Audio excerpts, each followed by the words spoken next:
વડોદરા શહેરને સ્વચ્છ રાખવા માટે મહાનગરપાલિકા દ્વારા કરોડો રૂપિયાના ખર્ચે ડોર ટુ ડોર કચરો ઉપાડવાની ગાડીઓ માટે કોન્ટ્રાક્ટ આપવામાં આવે છે, પરંતુ આ ગાડીઓનો મૂળ કામ સિવાય અન્ય ગેરકાનૂની રીતે ઉપયોગ થઈ રહ્યો હોય તેવો ગંભીર મુદ્દો સામે આવ્યો છે। મળતી માહિતી મુજબ કેટલાક ડોર ટુ ડોર કોન્ટ્રાક્ટરો દ્વારા મહાનગરપાલિકાની ગાડીઓનો પ્રાઇવેટ કંપનીઓના સામાનની હેરાફેરી કરવા માટે ઉપયોગ કરવામાં આવી રહ્યો છે, જેના કારણે માત્ર શહેરની સ્વચ્છતા પર અસર નથી થતી, પરંતુ નગરજનોના વેરાના પૈસાનો દુરુપયોગ થતો હોય તેવું પણ સ્પષ્ટ થઈ રહ્યું છે।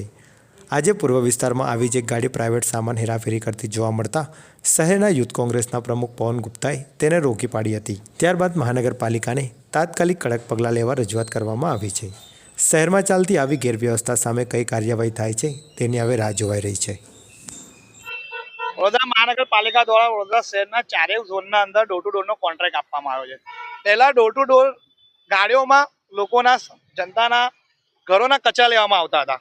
નવા કોન્ટ્રાક્ટના અંદર હવે રોડ રસ્તા પર પડેલી માટી પણ ડોર ટુ ડોરની ગાડીઓ ઉપાડવાનું કામ તો વધારવાનું સોંપ્યું જ છે, અને એ માટીઓનો ક્યાંક ને ક્યાંક કાળો વેપાર તો થઈ જ રહ્યો છે, પણ જોડે જોડે આજે અમારી સમક્ષ એક નવો કૌભાંડ ડોર ટુ ડોરનો આવ્યો છે। ડોર ટુ ડોરની ગાડીના અંદર પ્રાઇવેટ કંપનીઓના માલ સામાનની પ્રાઇવેટ કંપનીઓના થેલીઓની અવર જવર કરતા આજે અમારા દ્વારા પકડવામાં આવ્યું છે।